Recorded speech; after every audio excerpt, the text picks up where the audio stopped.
I'm here with Jordan Peoples, freshman, University of Cincinnati, from Chicago, Illinois. Can you tell me a little bit about where you went to high school, Jordan? I went to a high school called Perspectives Math Science Academy. I enrolled there in my 7th grade, and I went from 7th grade all the way to senior year of high school. And can you tell me where that's at? It's on 36 in Wabash, like down the street from the U.S. Cellular Field. Yeah, in Chicago? Chicago, Illinois. Perfect. Can you describe your transition from high school to college?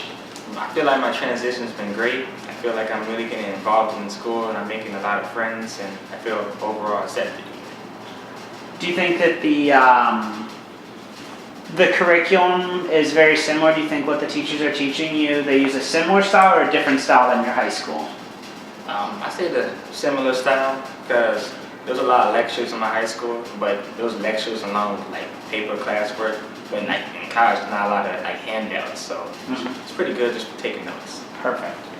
Do you feel that as a black male, people expect certain things from you when you came to UC?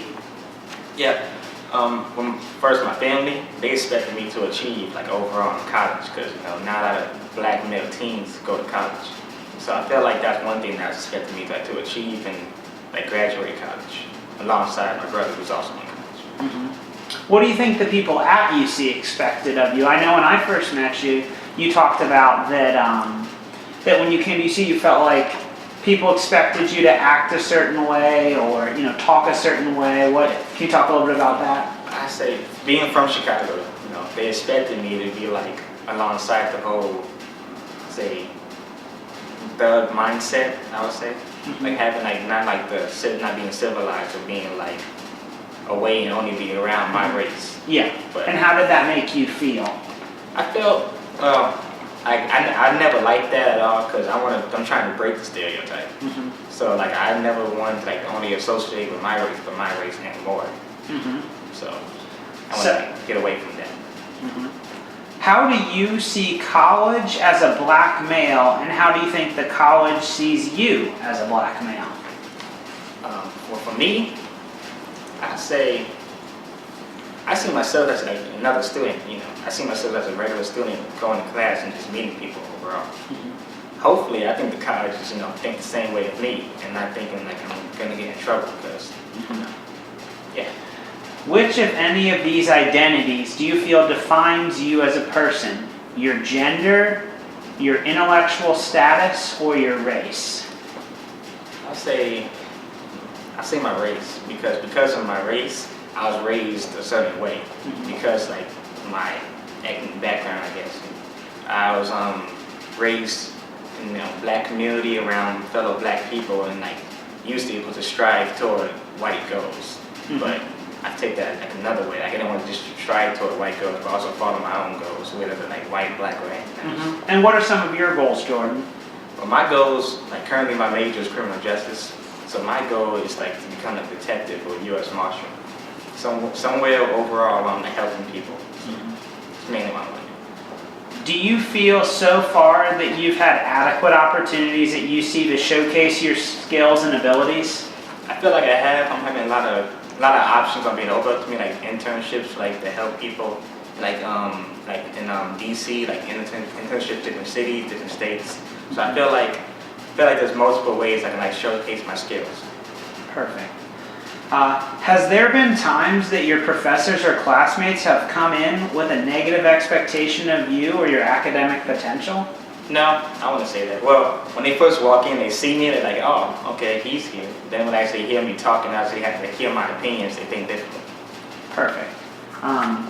Have you ever had like a crisis of identity over being a high achiever and being an African American male? And do you think that people in the African American community in Chicago see these two identities as compatible? I don't think they do. Because there's a lot of my friends, there's a lot who like dropped out of college who didn't go to college. And they heard I was going, they're like, oh, so you don't like leave the city of where you've been raised and where you're coming from? And I'm like, yeah, I want to because I had to just branch out and go to other places. So they didn't really accept that I was like a high achiever, even though I accepted it myself. Have you ever felt at a disadvantage because of a lack of social or cultural capital in the college setting? Do you feel like that, you know, because it is a white-dominated society, especially in the collegiate ranks, that people have been raised to, you know to say certain things or act a certain way? Do you ever feel as at a disadvantage coming from the black community in these social or cultural settings? Yeah, I would feel like a little bit because when I first came here, like seeing like being black, not a lot of white students would just walk up and talk to me. But me being black, like other black students would do it, but not me. But it would take me to go out there and talk to somebody first and come to me. Perfect. And then when I say something like, according to statistics, more African American males get their GED in jail each year than a college degree, as a black man, you have a complex identity. Have you ever felt an internal struggle about your status as high achieving, and does it clash with expectations that have been placed on you by your community? I would say yes. I say because me, I want to achieve and go up through the ranks. And so when my friends or the community see me going up, they expect me to take them with me, even though they got to do better on themselves first. And I'm trying to reach back down and help them out. But you know, they don't always accept my type of way, because their way, they want to do it fast and easy, even though it's supposed to be a long, hard work. In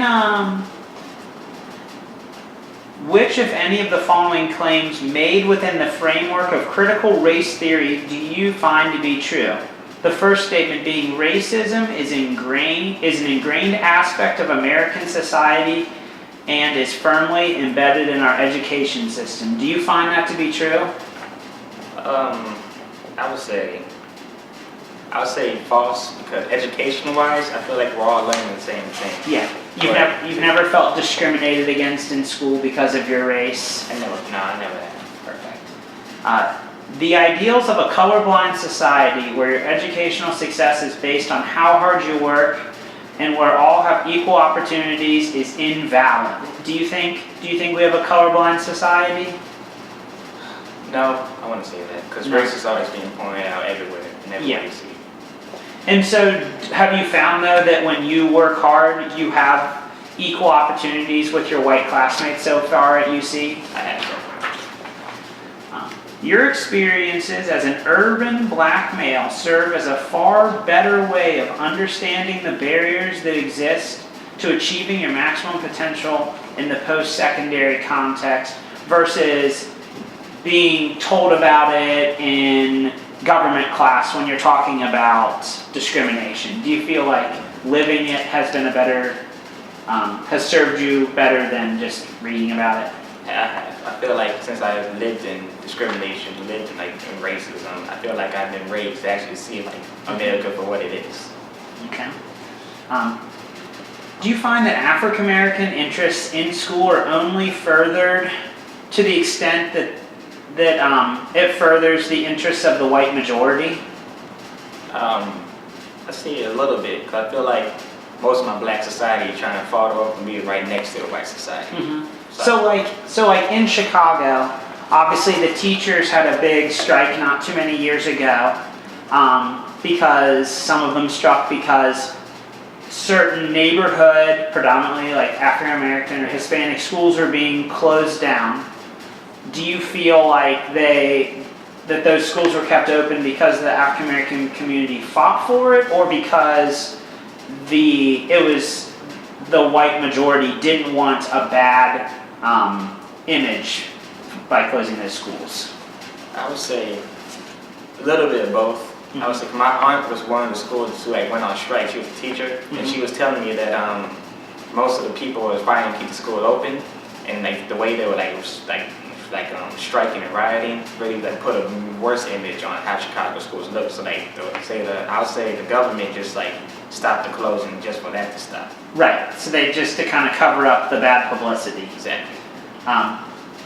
Do you find that racism is a way that white Americans are able to control the allocation of funds and resources in power and public education for their own benefit? I would say not racism, they use that to separate us, and not like.